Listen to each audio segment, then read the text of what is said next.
नमस्कार, स्वागत है आपका ज्ञानदीप सक्सेस पॉइंट के यूट्यूब चैनल पर। आज हम लोग बिहार बोर्ड परीक्षा को ध्यान में रखते हुए एक महत्वपूर्ण साइंस का टॉपिक को हल करेंगे, जो दर्पण सूत्र है। अवतल दर्पण में दर्पण सूत्र आज हम लोग सिद्ध करेंगे।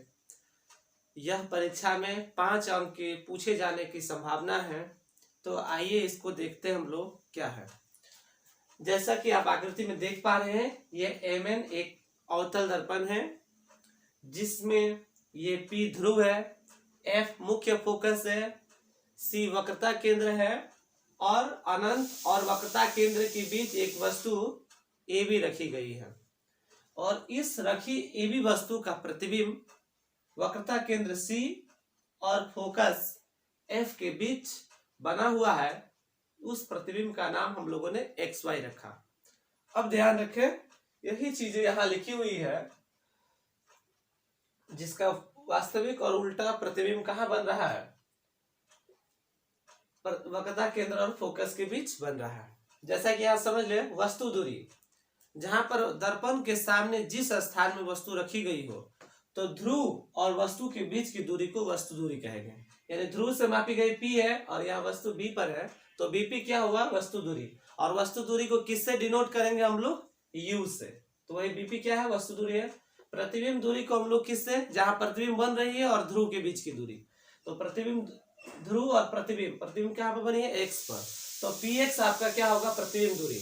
और प्रतिबिंब दूरी को V से डिनोट करते हैं।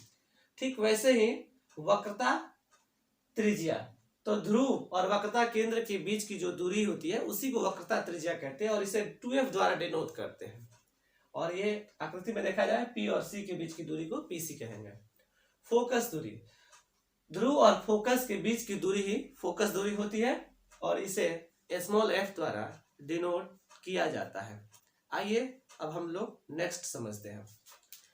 जैसा कि आकृति इसमें देख रहे होंगे, इसमें कहने का मतलब A, B और C में ये 90 डिग्री हो जाएगा और ये भी 90 डिग्री।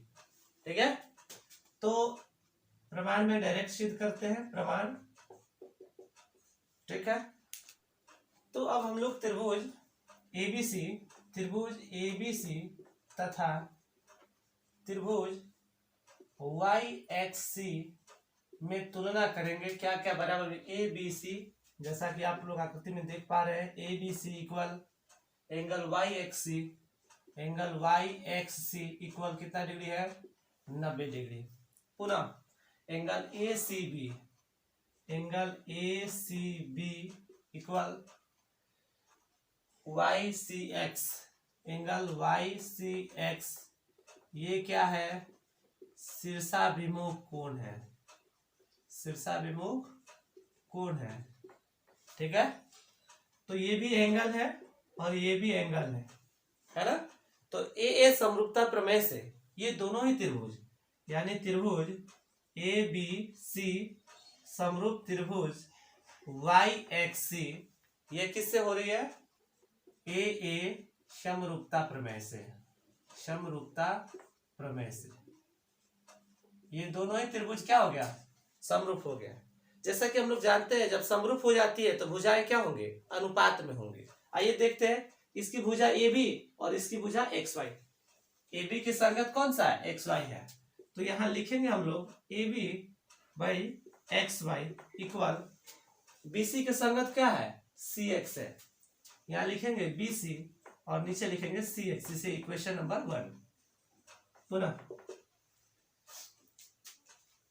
पुनः इसी प्रकार हम लोग लिख लेंगे, इसी प्रकार क्या है? इधर वाला त्रिभुज, इधर वाला कहने का मतलब MOF और YXF, त्रिभुज MOF समरूप त्रिभुज YXF, ये दोनों ही त्रिभुजें आपस में क्या होंगे? समरूप होंगे। कैसे?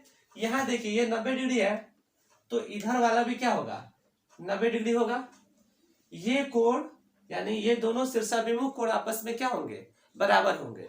अर्थात ये दोनों ही त्रिभुज क्या हो गए? समरूप। जब समरूप हो गया, पुनः इसका भी भुजाएं क्या होंगी? समान अनुपात में होंगी। तो इसकी भुजा समान अनुपात में कहने का मतलब MO, इसको OM भी लिख सकते हैं, OM और बटा इसका क्या होगा एक्स वाई इक्वल, फिर क्या लिखेंगे हम लोग, इसकी भुजाएं क्या है OF, इसकी भुजाएं क्या है OF, ये इसकी भुजा क्या है XF, क्या है इसकी भुजा XF। ध्यान रखें आयत ये AB और ये MO, ये आयताकार आकृति दिख रहा है आपको AMOB, तो आयत के आमने सामने की भुजाएं क्या होती है बराबर होती है, अर्थात AB का मान और MO का मान दोनों आपस में क्या होगा बराबर होगा। तो यहां लिख सकते हैं हम लोग AB बटा XY इक्वल OF बटा XF, ठीक है। अब इसको समीकरण नंबर 2 कर लेंगे, क्या करेंगे तुलना समीकरण 1 एवं 2 से, समीकरण 1 एवं 2 से दोनों का बायां पक्ष क्या है बराबर है, जब बायां पक्ष बराबर है तो उसका दाहिना पक्ष भी क्या होगा बराबर होगा, अर्थात हम लोग लिख सकते हैं BC by CX equal OF by XF, ठीक है। अब हम लोग क्या लिखेंगे नेक्स्ट में क्या लिखना है देखिए ध्यान से।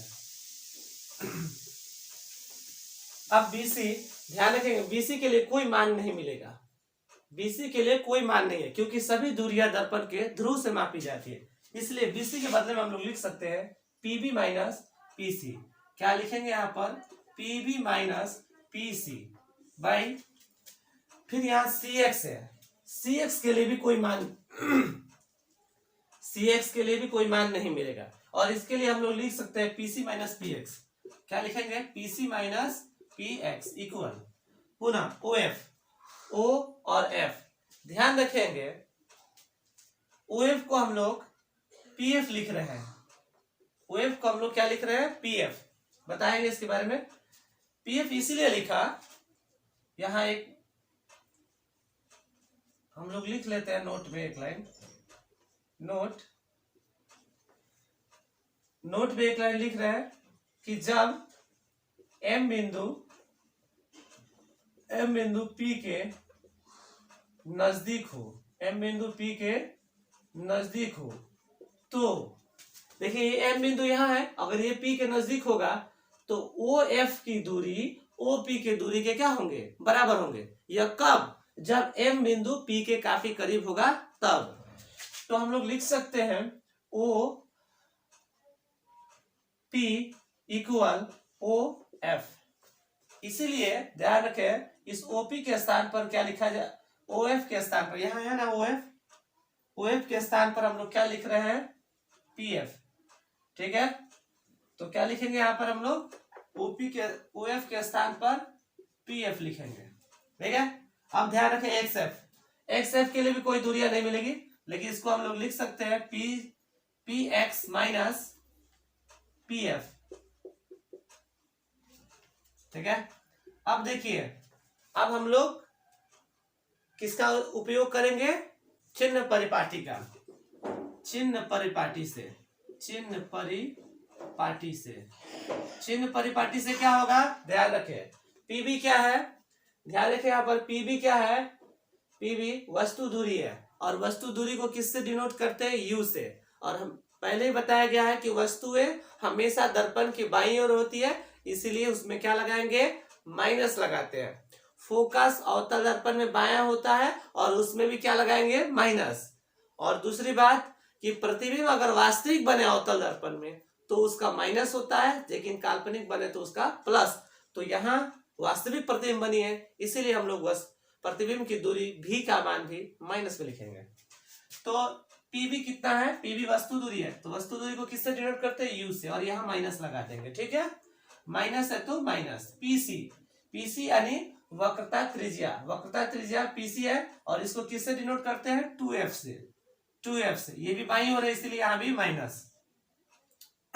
नीचे क्या है PC के लिए क्या करेंगे, ये भी वक्रता त्रिज्या है, तो इसको भी किससे डिनोट करेंगे 2F से, और चूंकि बाईं बगल है इसीलिए इसमें माइनस लगा देंगे।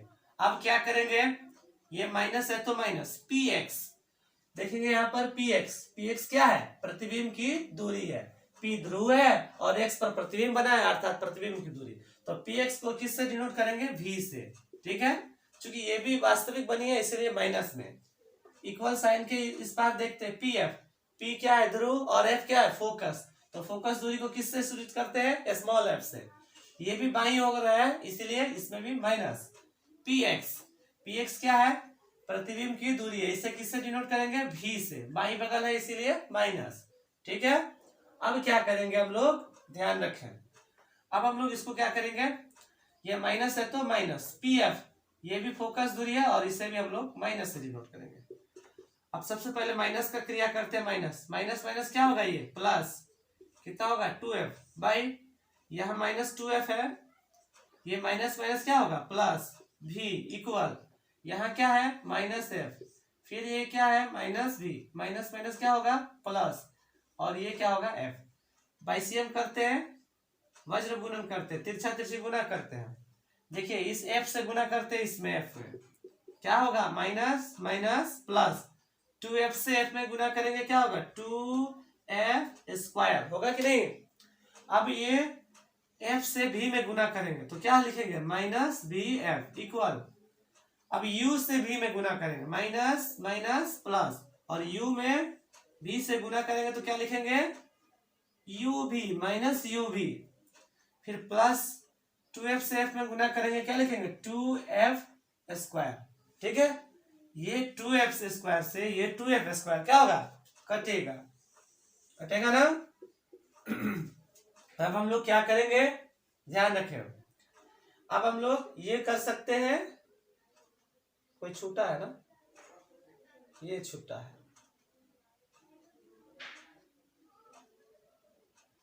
2f ये हो गया। हाँ, इसमें छूटा है, जरा एक लाइन और आगे देखेंगे। u से दोनों में गुना करें, u से v में गुना किए तो u भी, और u से पुनः f में गुना करेंगे तो क्या होगा? यहाँ पर uf होगा, क्या होगा? माइनस uf, और फिर ये 2f से v में गुना किए तो क्या लिखेंगे? प्लस, ये माइनस है तो माइनस 2vf। ठीक है, अब ध्यान रखें, ये माइनस 2vf है, इस बार बुलाएंगे इसको तो क्या लिखेंगे? माइनस vf पहले से है, 2vf इस बार आएगा, प्लस 2vf, इधर क्या है? माइनस uv है और माइनस uf है। ध्यान रखेंगे,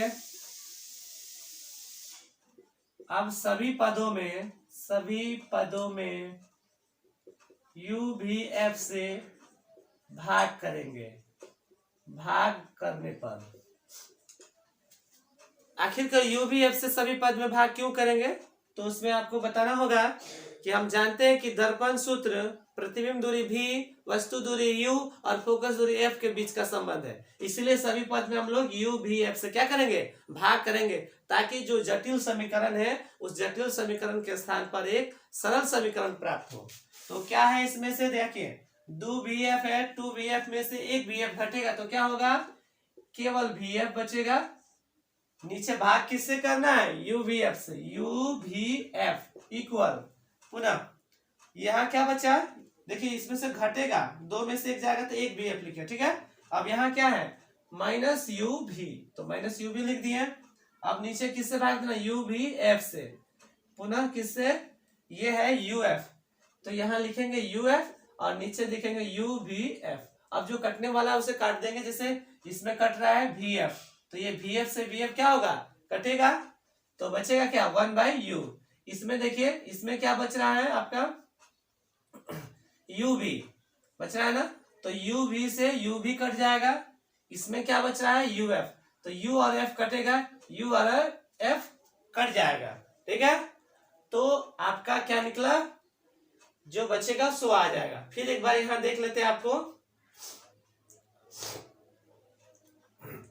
ये u से, सॉरी यहां पर देखिए माइनस, और ये माइनस क्या होगा? प्लस होगा, यहाँ पर प्लस ub होगा। ठीक है, तो ये प्लस ub होगा। आप देखें यहाँ पर इधर क्या बचा? 1/u equal 1/f minus 1/v।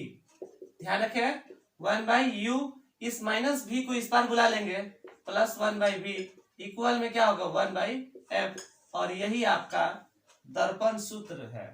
इसी को क्या बोलेंगे? दर्पण सूत्र। ये आपका दर्पण सूत्र है। ये सत्यापित हुआ आपका दर्पण सूत्र।